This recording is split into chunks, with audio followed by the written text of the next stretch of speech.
¿Qué tal? Muy buenas noches y bienvenidos al tema de esta semana, preservando nuestro mar.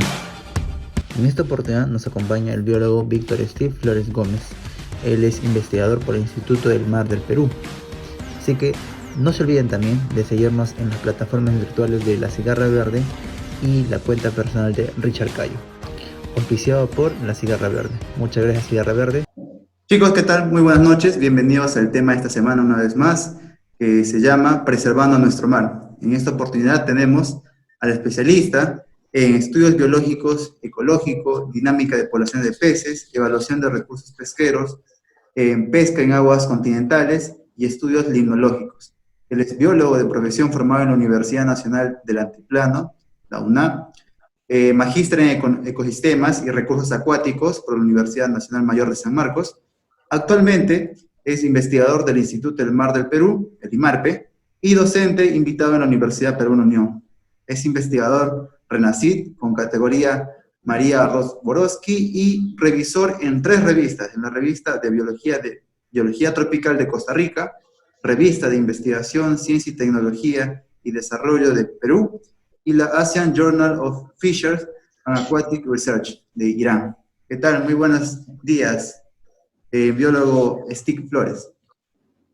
¿Qué tal? Buenos días. Aquí contento de poder estar contigo en esta ocasión para poder compartir acerca de lo que es el mar, ¿no? Su importancia, su valor, su biodiversidad.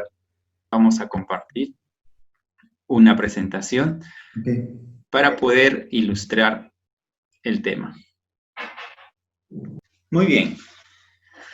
Entonces, cuando nosotros nos ponemos a pensar en nuestro planeta, pues no nos damos cuenta, ¿no? Que donde nos encontremos nosotros, nuestro planeta está en un movimiento constante, ¿no? Si tú estás en un lugar parado y miras para aquí, miras para allá, te vas a dar cuenta de que aparentemente nada está en movimiento, ¿no? Sino que el que te mueve eres tú, lo cual no es tan cierto, ¿no? Nuestro planeta tiene una dinámica que es particular, ¿sí? Tenemos el movimiento de rotación, que es el giro de la Tierra sobre su propio eje, pero también tenemos el movimiento de traslación, que es el movimiento de la Tierra alrededor del Sol. Entonces, si nosotros queremos entender la dinámica de los mares, primero tenemos que tener presente la dinámica de la Tierra, ¿sí? Porque la dinámica que tiene la Tierra, en términos físicos, ¿no?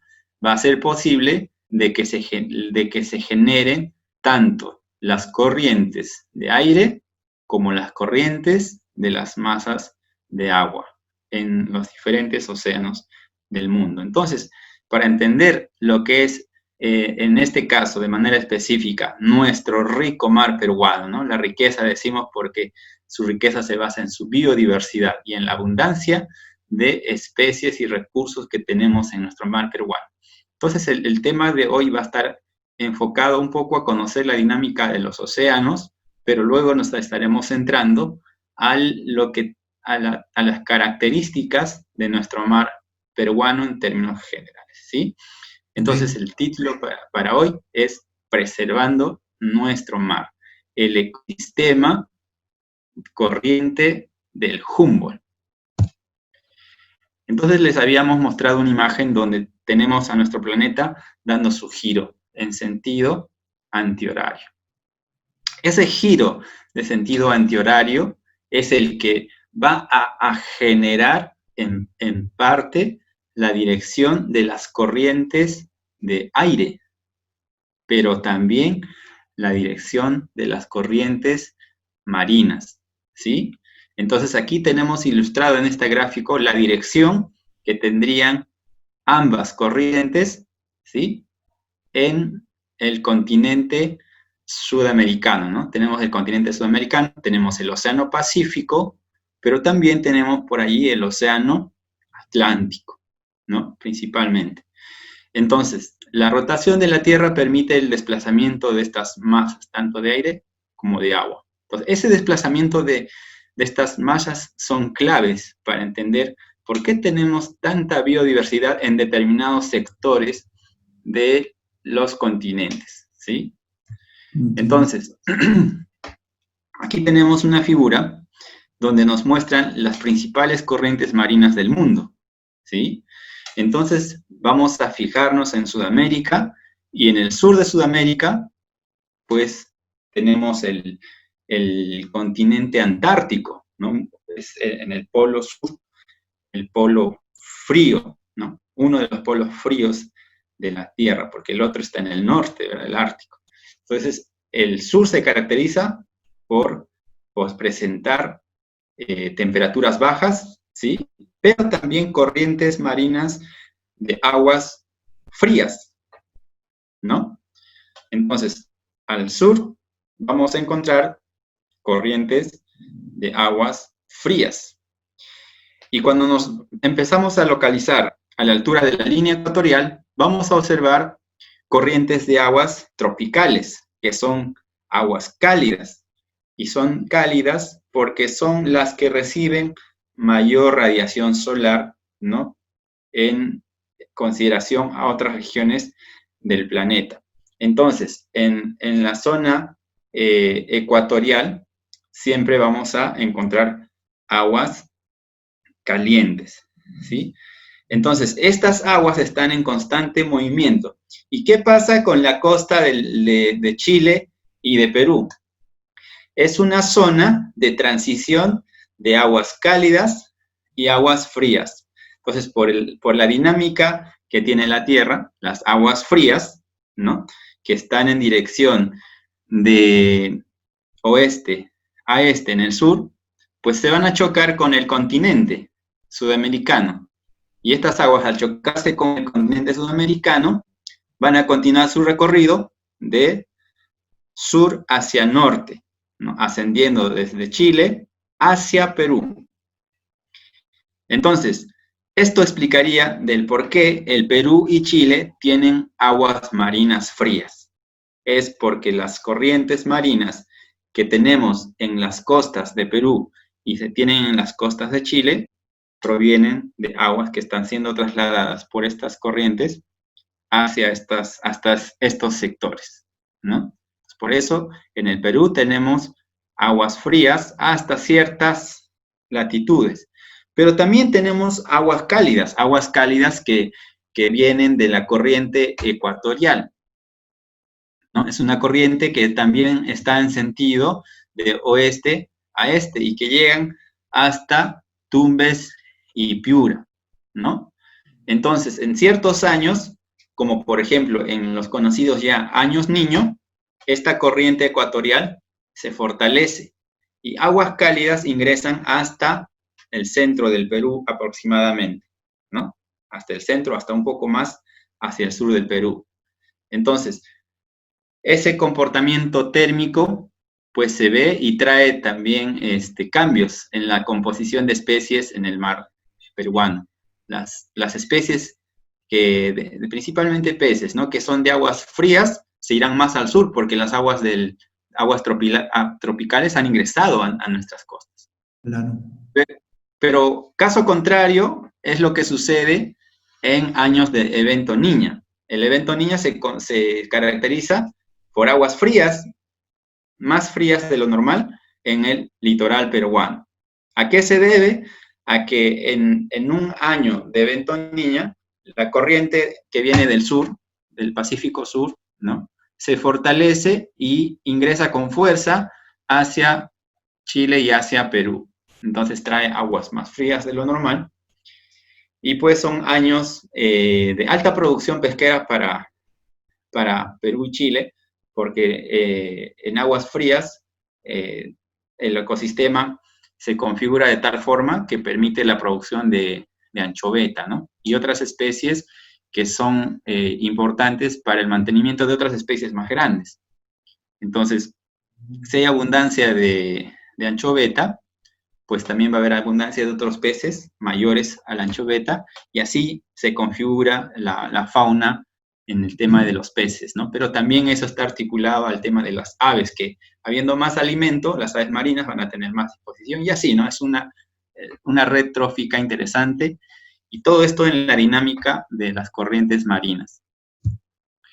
Entonces, por ejemplo, aquí tenemos una figura que nos está mostrando cómo serían los cambios térmicos en la superficie, en el agua, de las aguas superficiales del mar, y también se puede ver de manera general de los diferentes océanos del mundo. Si ustedes se dan cuenta, tenemos una línea de tiempo, ¿no? El día 1 será el primer día del año y el día 365 al finales del año. Entonces, para nuestro hemisferio, porque estamos del Ecuador al sur, estamos en la latitud sur, ¿no? Y toda la zona ecuatorial se caracteriza porque en el periodo de verano tenemos una mayor exposición al sol, ¿no? Sí. Y al tener mayor exposición al sol tenemos ganancia de calor en nuestra franja, digamos, de latitudinal. Y al tener ganancia de temperatura, ¿no? Tenemos más radiación solar, y esta incidencia solar ayuda al calentamiento del mar, ¿no? De manera natural, por este tema estacional. Entonces, justamente en los días de verano, ustedes pueden apreciar que la temperatura incrementa y gráficamente se puede ver en un tono de color rojo, que indicaría ganancia de calor. Pero en el invierno estamos hablando de los meses, pues, a partir de mayo, junio, julio, agosto, ¿no? Donde las temperaturas, pues, uno siente, ¿no? Temperaturas bajas. Eso ocurre en todo en nuestra franja ecuatorial y también en la franja peruana, en términos latitudinales. Se puede ver un enfriamiento, ¿no? Entonces, este comportamiento térmico también está allí asociado al tema de la exposición al sol, ¿no? A un cambio estacional que se tiene. Entonces, si se dan cuenta, las aguas del Perú son bien dinámicas, ¿no? Periodos de aguas frías, periodos de aguas un poco cálidas, y a eso la configuración, pues, del ecosistema va a tener respuesta. Muy bien, entonces, ¿cuáles son las respuestas que van a tener a nivel biológico los diferentes continentes en relación a estos cambios naturales que acontecen estacionalmente en las diferentes épocas del año? ¿Sí? Entonces, aquí tenemos otra figura que nos está mostrando la productividad primaria o la producción primaria en los diferentes océanos del mundo, ¿sí? Entonces, la producción primaria está basada en producción de carbón por metro cuadrado. Y esto está en unidad de gramos, ¿sí? Entonces, ¿qué es lo que ocurre en los meses del verano? Si ustedes se dan cuenta en la figura, mientras más tono rojo adquiera una zona, indica una mayor producción primaria. ¿A qué nos referimos con producción primaria? A la producción de fitoplancton, en el caso de los mares, ¿sí? A la productividad primaria. Los que participan en la productividad primaria son las microalgas, que van a utilizar la energía del sol para convertirla en energía química. Y a partir de estos pequeños organismos se va a constituir esa energía a los diferentes eslabones de la cadena trófica. Entonces es importante conocer la productividad primaria porque nos va a permitir entender cómo estaría esto teniendo incidencia en la biodiversidad, ¿sí?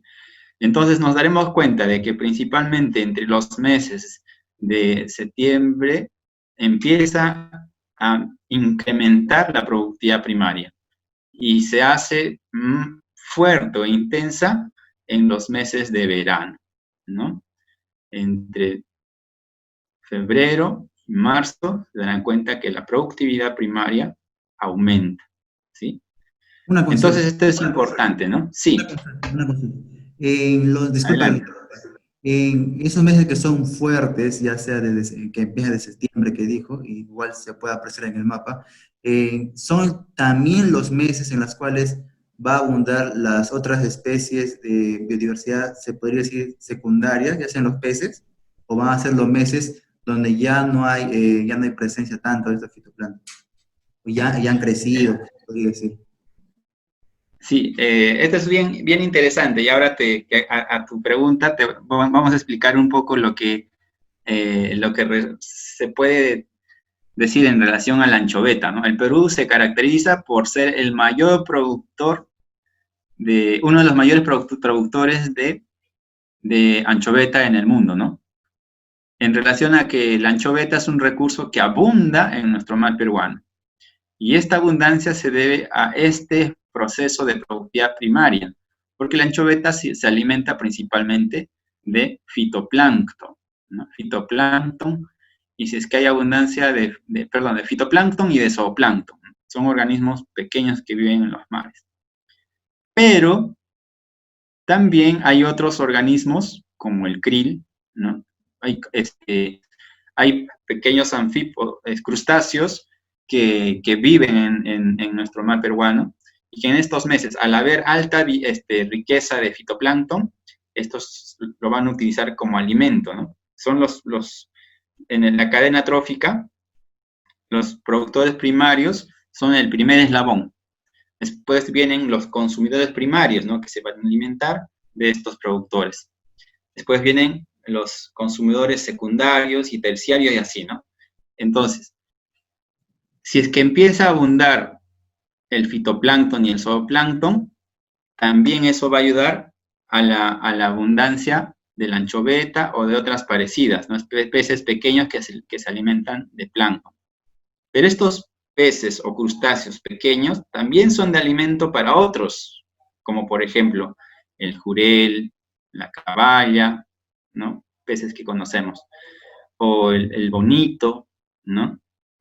O el atún, que son peces más grandes, y así, ¿no?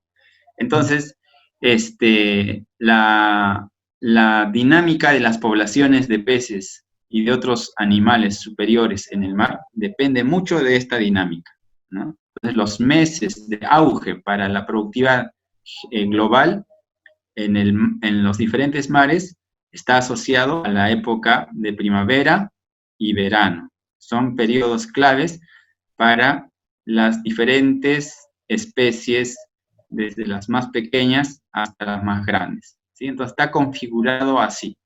Entonces nuestro mar peruano tiene esa característica de que gracias a la corriente de agua que viene del sur, que son aguas frías, ¿no?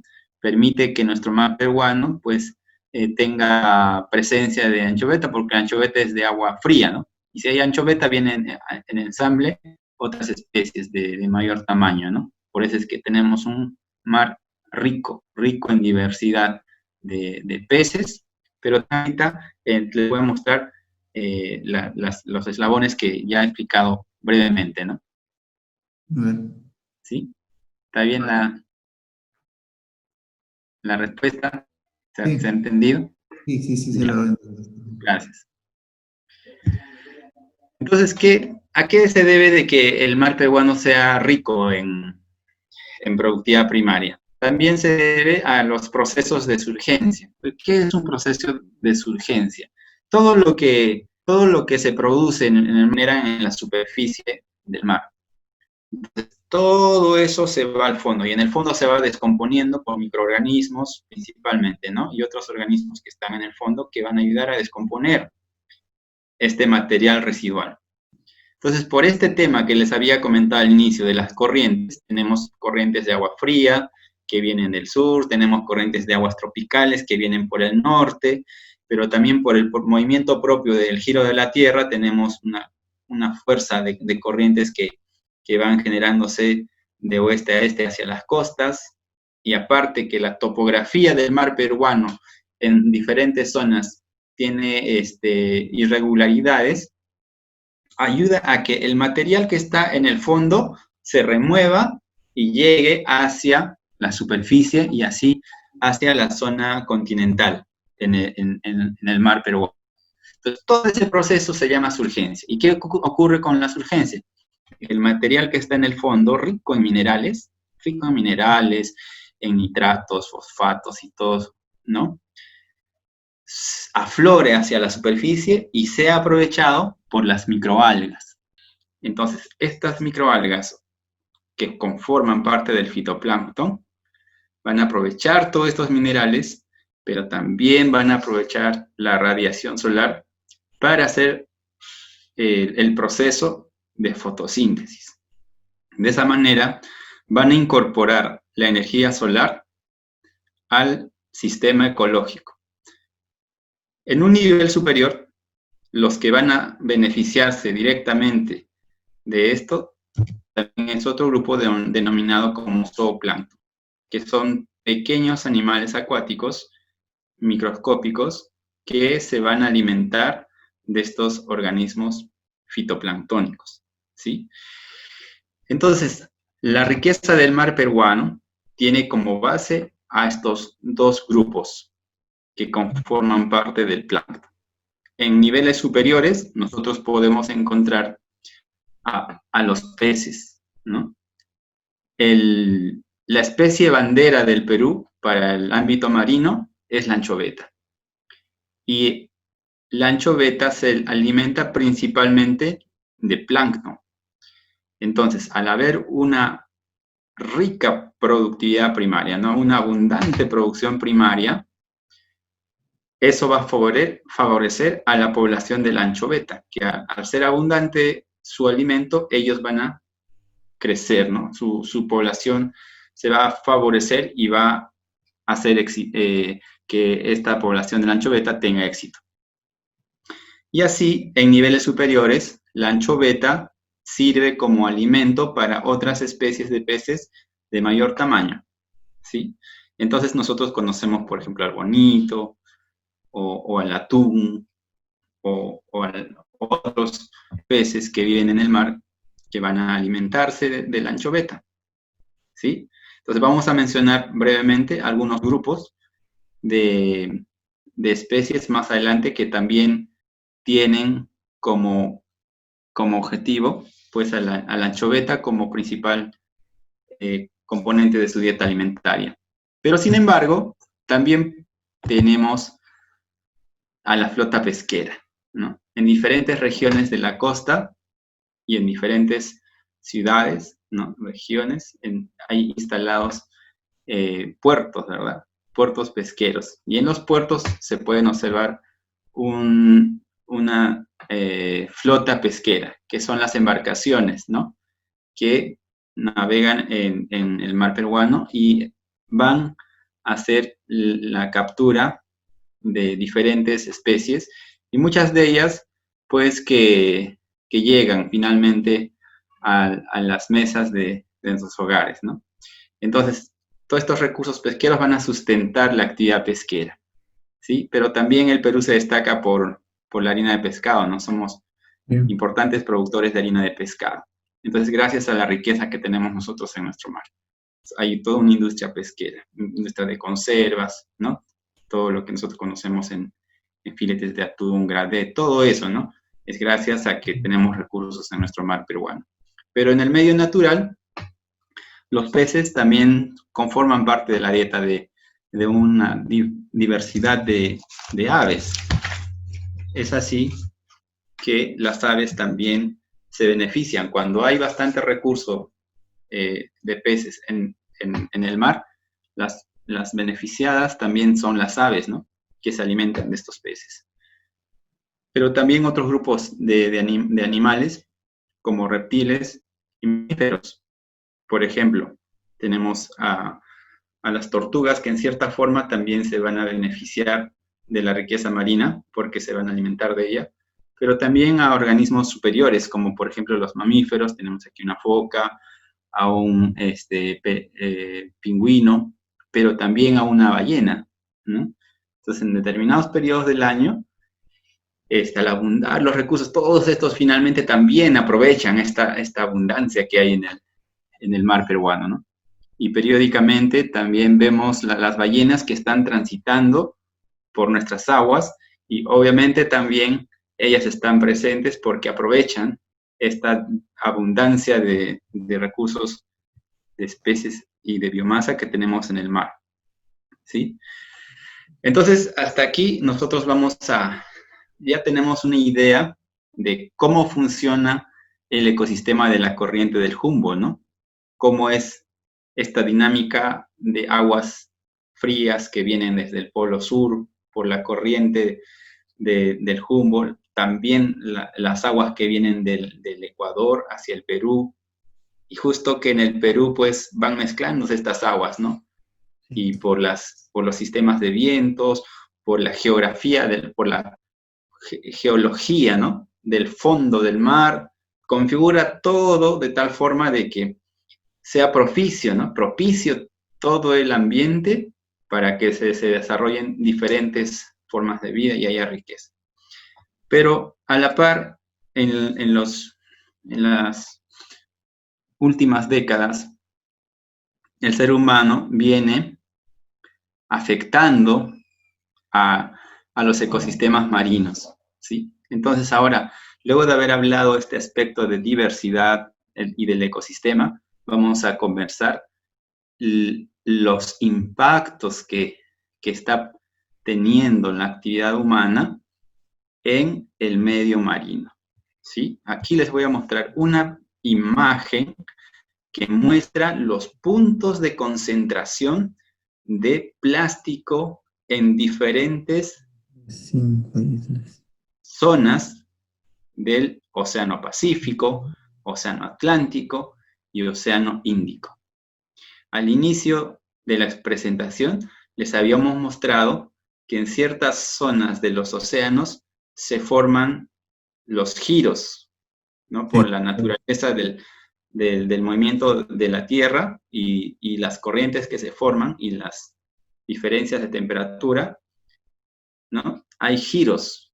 Entonces tenemos un giro de corrientes que está en el Pacífico Norte, otro giro en el Pacífico Sur, otro giro en el Atlántico Norte y otro en el Atlántico Sur, y así en diferentes partes del mundo hay estos giros. Entonces, estas corrientes que van formando como una especie de torbellinos, van arrastrando todos los residuos que pueden tener origen en diferentes países de los continentes. Entonces, allí se está viendo ya, muchos investigadores están explorando, ¿no? Navegando por los mares y están haciendo conteo de residuos, ¿no? De residuos. ¿Cuántos gramos o qué cantidad de residuos podemos encontrar por kilómetro cuadrado, ¿no? Y así hay estudios y están cuantificando, ¿no? Están cuantificando. Entonces se han formado, si ustedes se dan cuenta, son gigantescas concentraciones de plástico, ¿no? Gigantescas.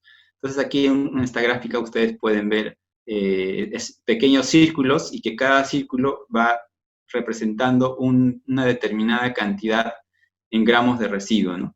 Desde 0 a 50 gramos hasta 1000 a 2500 gramos, según su color. Algunos son más grandes que un país entero, creo, ¿no? Exacto. Son inmensas concentraciones de basura en el mar, ¿no? Y este es un problema, ¿no? Es casual o usual ver que cuando uno viaja hacia el interior del país, una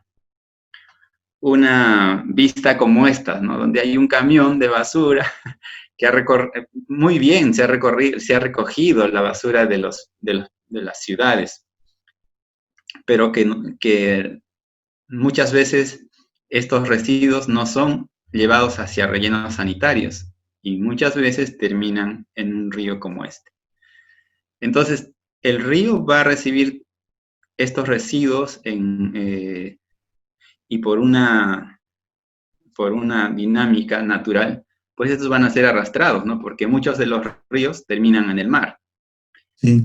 Si es que son los ríos que van hacia, que son de la Amazonía, muchos de ellos derivan hacia el Atlántico, ¿no? Y todo eso se va arrastrando, ¿no? Ahí seguramente están haciendo estudios, ¿no? En el lado de Brasil, cuánto de plástico está siendo arrastrado y está ingresando hacia el océano Atlántico, ¿no? Y el océano, y el río Amazonas, como cuenca, pues está distribuido en todos los países, ¿no? Ecuador, Colombia, Perú, Bolivia. Imagínense toda la basura que está recogiendo también, a pesar más allá de que recibe toda esa agua, ¿no? Está concentrándose y derivándose hacia el Océano Atlántico, pero también en el Océano Pacífico, todos nuestros ríos de la costa también, ¿no? Nosotros que estamos aquí en Lima, estamos cerca del río Rímac, podemos ver que esta situación no es ajena, ¿no? No es ajena. Y que obviamente en la época de lluvias, donde hay fuerte precipitación, el agua baja con fuerza y limpia todo, ¿no? Qué bonito, se ve limpio en el lugar donde antes no había, por el tema de que el río vino con fuerza, ahí esto quedó limpio, pero ¿dónde paró todo? Al mar. Al mar. Y del mar, por estas corrientes que ya hemos visto, se va concentrando y formando inmensas áreas, ¿no? De concentración de estos residuos.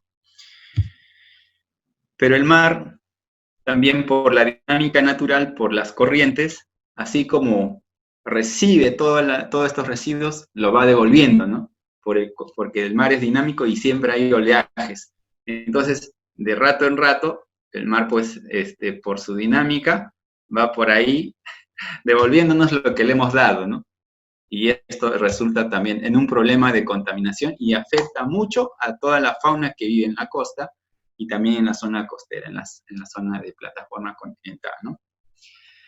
¿Cuál es el problema aquí?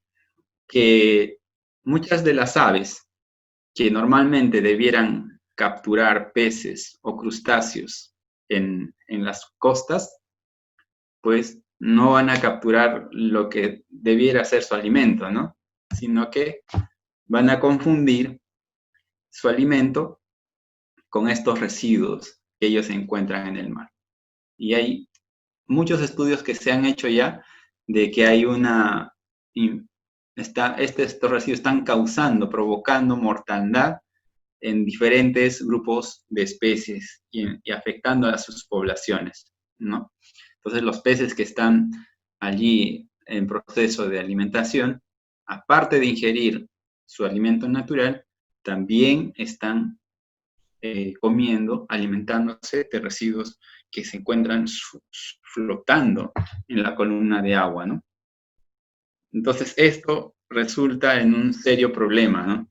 Una ballena que pues cree que se está alimentando de un cardumen de miles de peces y lamentablemente esto en un lugar donde puede estar suspendido una serie de plásticos, pues puede terminar como esto, ¿no? Es una ballena que se ha creado en base a residuos plásticos, pero que no es diferente de lo que está ocurriendo en la realidad, ¿sí? Wow. No es diferente, porque esto está sucediendo. Los animales de mayor tamaño, como las ballenas, los tiburones y otros, están teniendo un problema de que están acumulando desechos en sus cuerpos y eso está o generándoles una enfermedad o simplemente está afectando a ellos y causándoles mortandad. Entonces hay una serie de estudios y ya se conoce en qué medida está afectando todos los residuos plásticos en el mar, ¿no? Normalmente los pescadores utilizan redes, ¿no? Estas redes en muchos casos son de plástico o de polietileno. Y hay eventos de que los pescadores, por varios factores, pueden perder sus redes y no las recuperan. Estas redes se quedan en el mar y van generando pesca fantasma, ¿no?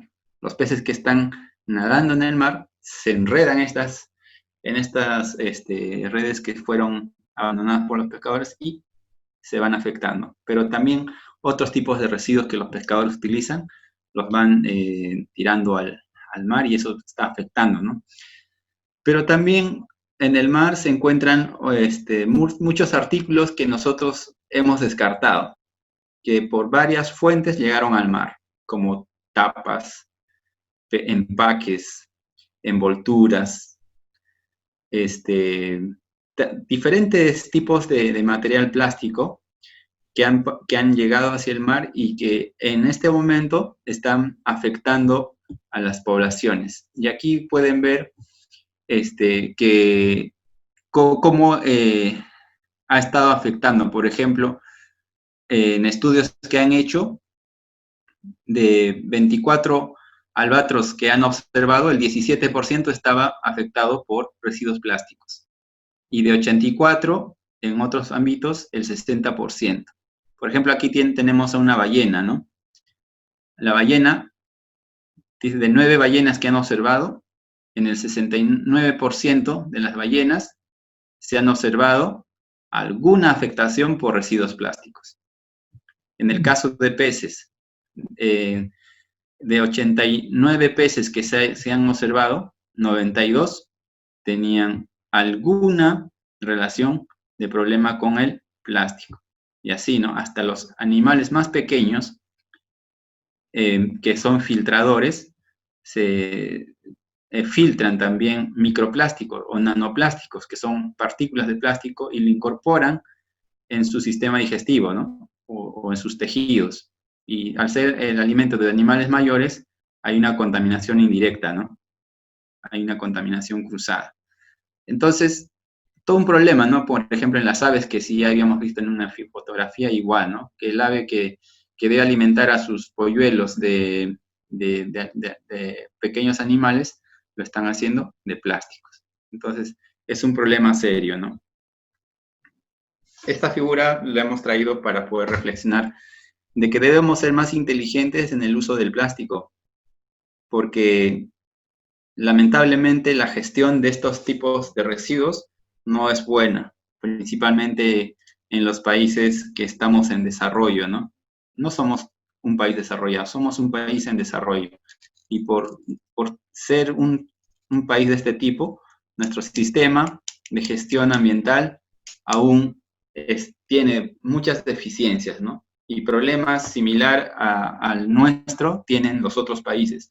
Y vemos un problema mayor cuando hablamos de nuestros mares, ¿no? Entonces, aquí les hemos traído una frase que esperamos que pueda quedarse con ustedes. Dice, ¿no? Si somos inteligentes en nuestra forma de vivir, contribuiremos con la conservación de nuestra rica biodiversidad marina.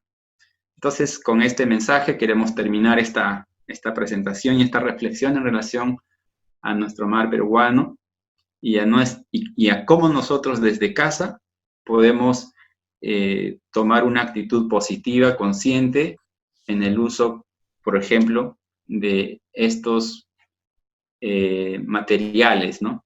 ¿Sí? Entonces, con eso termino la presentación. Listo, muchas gracias, investigador biólogo Steve Flores.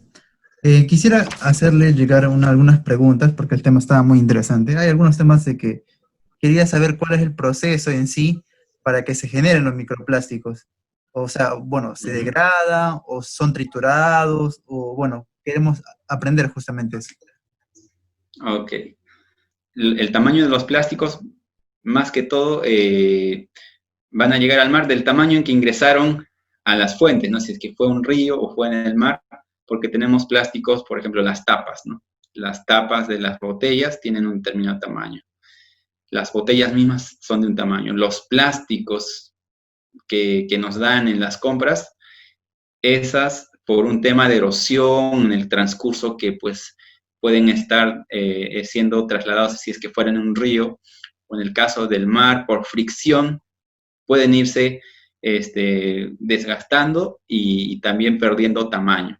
Pero por lo general, estos procesos duran cientos hasta miles de años. Los que están haciendo estudios de esto están encontrando empaques de fechas del año 1920, 1930 o 1980, o sea, y casi intactos. Quiere decir que si yo vivo 70 años, lo que yo use hoy día, o lo que yo he usado en toda mi vida, todos los residuos plásticos van a estar descomponiéndose de aquí a 300, 400, 500 o 1000 años hacia adelante. Entonces, este tema de la desintegración casi no se da, sino que tal cual como ingresaron al mar están presentes ahí. ¿Sí? Entonces, más que todo, la diversidad de los tamaños es por el tipo de plástico, ¿no? Como por ejemplo el que decide las tapitas, ¿no? Que tienen un determinado tamaño, y hasta los envases, ¿no? Los bidones, las botellas y otros artículos, ¿no? Entonces, este proceso de degradación en el tema de los plásticos es todo un problema, ¿no? Es todo un problema. Pero sí hay contaminación por plásticos y en ese tipo hay categorías, ¿no? De tamaños. ¿Hay alguna, se podría decir, medición en un rango de medición para que sea clasificada como microplásticos? Sí, cuando son microplásticos estamos hablando de algunos centímetros, pues 1, 2, 3 centímetros, ¿no? Y cuando son nanoplásticos porque los nanoplásticos sí pueden ser ingeridos por los peces o los moluscos, ¿no? Ya son fragmentos minúsculos, ¿no? De micras que sí pues pueden ingresar por la boca de los peces junto con el plancton, fitoplancton, ¿no? Entonces, del mesoplancton ya podemos estar hablando de residuos de mayor tamaño, ¿no? 10, 20 centímetros, ¿no? Y macroplásticos ya residuos mayores, ¿no? Mayores a 20, 30 centímetros. Entonces, hay diferentes categorías en ese tema, ¿no? En ese sentido. Entiendo. Profesor, en consulta, se puede decir en el aspecto de la ciencia, en las investigaciones, ¿ya han ido estudiando o ha habido algún estudio más avanzado de los que se han estudiado sobre algún método de degradación o método de captura de estos microplásticos? Están diseñando máquinas que están colectando la basura marina, ¿no? No es una iniciativa mundial ni es una iniciativa de los países, sino que son iniciativas de organizaciones no gubernamentales que están promoviendo proyectos de poder construir equipos o aparatos que van a recoger el plástico que está en suspensión, ¿no? Entonces es como una recogedora, ¿no? Una recogedora que mientras va navegando va recogiendo todo lo que está flotando, ¿no? Entonces, por la densidad de los plásticos, casi siempre el plástico tiene flotabilidad, ¿no? Y están pues en una determinada capa de la columna de agua, principalmente en los primeros metros, ¿no? Del mar. Entonces hay estas iniciativas, ¿no? Pero a nivel científico, por ejemplo, el IMARPE en la actualidad está participando de un proyecto que consiste en caracterizar los residuos que se pueden encontrar en las playas, ¿no? En las playas de diferentes regiones del Perú. Y esto es un proyecto articulado con otros países vecinos y que están en coordinación con investigadores de Europa y de Estados Unidos, ¿no? Que están haciendo evaluaciones periódicas para poder identificar qué tipos de plásticos están contaminando las playas del Perú, ¿no? Las playas del Perú. Entonces, ese es un estudio y ahí se hace una cuantificación, ¿no? En unidades de plástico y en gramos, ¿no? Porque ya hay métodos estandarizados. Pero también están haciéndose estudios acerca de la ingesta de plásticos, ¿no? La ingesta de plásticos en el tema de los animales que viven en el agua, y también estudios avanzados de cómo estaría afectando esta ingesta de plásticos en la fisiología de los animales y también en el tema de los humanos, ¿no? Están haciéndose estudios de cuánto de plástico nosotros tenemos en nuestros cuerpos por ingesta indirecta de varias fuentes, de alimentos o de la misma agua, ¿no? Entonces, este problema ya no es solamente un problema ambiental, sino se está convirtiendo en un problema de salud pública. Bueno, o sea, ya se está haciendo un problema más macro, se puede decir. Profesor, consulta, he visto que ha realizado un estudio sobre justamente microplásticos y el tema de una especie de pez en específico, creo que es lisa, ¿cierto? Así es, sí. Sí, Es quisiera la que lisa de mar. nos comente, por favor, un poco sobre este estudio. Okay. Bien, entonces, viendo todo este antecedente con un grupo de estudiantes del segundo ciclo, ¿no? de Ingeniería Ambiental de la Universidad Peruana Unión, el año el año pasado publicamos un artículo donde hacíamos nuestros hallazgos, reportábamos nuestros hallazgos, ¿no? Habíamos obtenido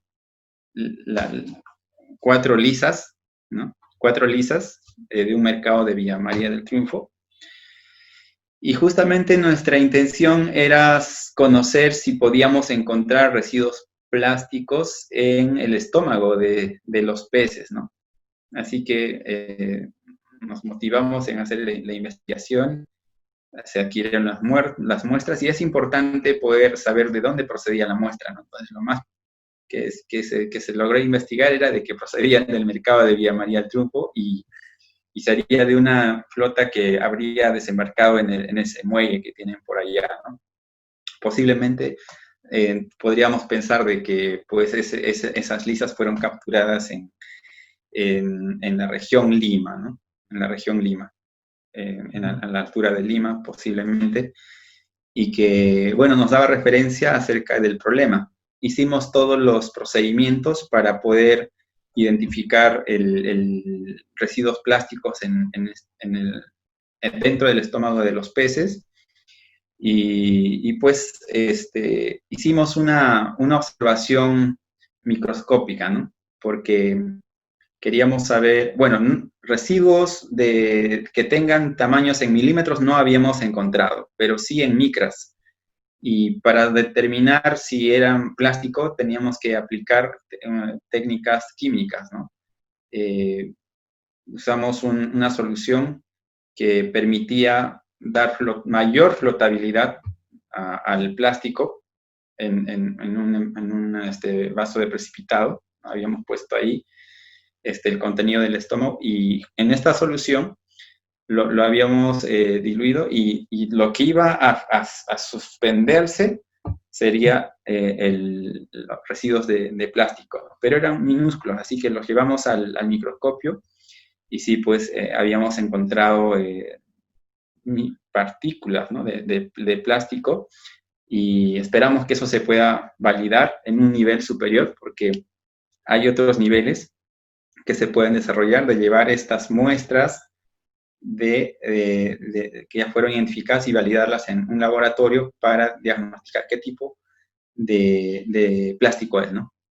Porque hay categorías de plásticos y eso se puede comprobar en un laboratorio ya más avanzado, ¿no? Pero esto fue un inicio con una experiencia que se tuvo con estudiantes de ingeniería ambiental. Interesante, se podría incluso ampliar mucho más, ¿no? O sea, Así es. de cuántos puertos pesqueros te podría tomar de una sola especie, una cierta cantidad de estas y analizarlas todas, pues, ¿no? Pero Así es. bien interesante para la iniciativa que han estado realizando. Eh, Profesor, en consulta, quiero hacerles una pregunta, no es fuera de contexto, se podría decir, porque es parte ya de que le estoy preguntando a todos los entrevistados, es por qué se han animado a estudiar la carrera que ellos tienen, ¿no? O sea, ahora me toca preguntarle a usted, ¿por qué se animó a estudiar biología?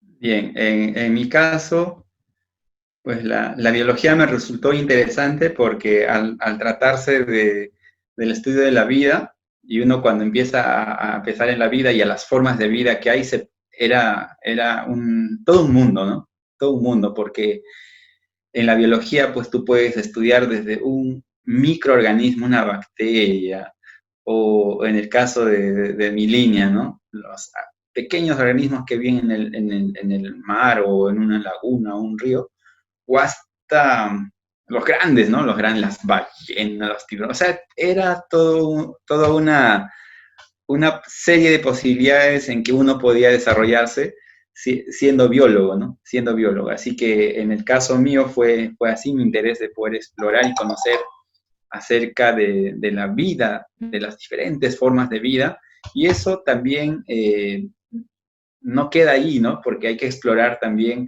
el entorno donde estas formas de vida viven, como por ejemplo lo que hemos explicado ahora, ¿no? ¿Cómo puedo yo explicar la vida si no puedo explicar primero el ambiente, ¿no? ¿Cómo son las características del ambiente? Y eso implica de que uno tenga que conocer sobre climatología, geología, climatología, toda geografía, o sea, es toda una serie de ciencias que se van articulando y que permiten entender con mayor amplitud esto, ¿no? Entonces, para mí fue toda una experiencia poder estudiar esta carrera y bueno, estoy contento, ¿no? Contento de la profesión que tengo. Listo, muchas gracias. Muchas gracias, profesor Steve. Él es investigador también. Actualmente está desempeñando labores en el Instituto del Mar del Perú. Fue un gusto haberlo tenido aquí también participando de esta sesión de entrevistas que tenemos todos los domingos. Entrevistamos a cada profesional en su línea y esta fue entre la entrevista por el Día Mundial de los Mares. Muchas gracias, investigador Steve Flores. Ok, muchas gracias a ustedes.